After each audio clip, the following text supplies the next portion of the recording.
Always unplug the oven and let it cool before replacing the light bulb. Only use a 25-watt, 120-volt G9 oven bulb.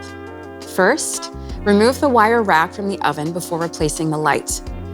You'll notice the light is positioned on the left-hand side of the oven cavity.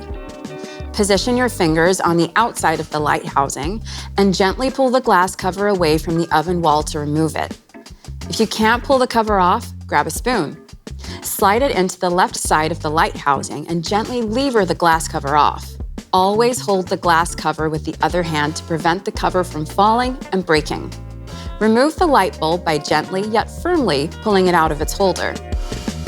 Use a soft cloth to insert the new bulb into the holder. Do not directly touch the surface of the bulb with your fingers, as your natural skin oils can damage the bulb. Reattach the glass cover by aligning the metal hook with the left-hand side of the light housing. Slide the opposite end of the glass cover into the metal bracket on the right side of the housing. Finally, push the metal hook into the left side of the housing until it's secure.